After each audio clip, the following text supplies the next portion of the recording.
My name's Matt Whyman. I'm the author of The Savages and many other novels for young adults, and I'm here in Angus to tour schools and talk about reading and talk about creative writing.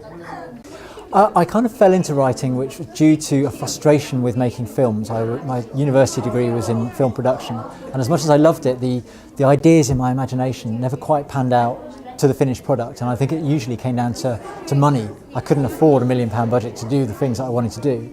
And a tutor said to me, why don't you forget about telling stories through film and just tell a story, because all you need is a piece of paper and a pen, some time, some imagination, and you can go anywhere with it. And that really appealed to me as a poor student, and I've never really forgotten that.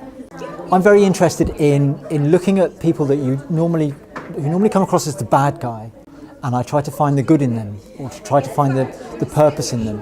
Because, take for example The Savages, which is about a family of cannibals, but I wanted you to be sympathetic to their way of life, which kind of messes with your morals, really, your moral compass.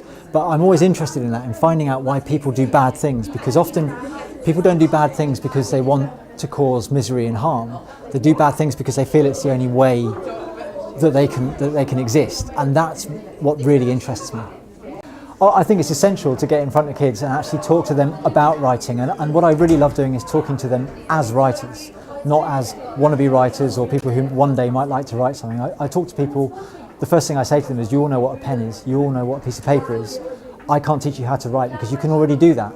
So what we can do is talk about the writing process and encourage them to think about what it means to them, to encourage them to think about their skills, maybe identify their weaknesses, and to grow as writers. This is the first tour that I've done in Angus in Scotland, so it's been a brilliant opportunity to see a part of the world that I've never visited before.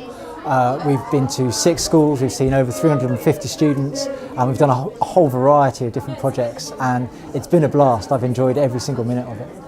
Oh, I draw my inspiration from everywhere in life. I mean, if I go looking for an idea for a story, I'll never find it. Usually it's something that just crops up out of nowhere. For The Savages, for example, which is about a family of cannibals, that came about because I do all the cooking for my children. And there was a time a couple of years ago where money was a bit tight, so I decided to strip all the meat out of their diet without telling them, just to make the books balance a bit. And when they discovered what I'd done, they were horrified.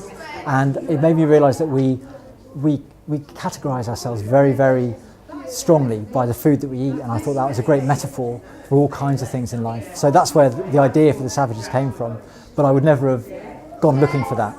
I tend to write for young adults, and I think that what really appeals to me with YA fiction is that actually anything goes. It tends to be about the teenage experience, about growing up and trying to make your mark on the world, and I'm interested in those young people who make their mark on the world when actually all the odds are against them, and that's when you can really get the true teen spirit. But the thing that I love most about teen fiction is that anything goes. You can write about whatever you want.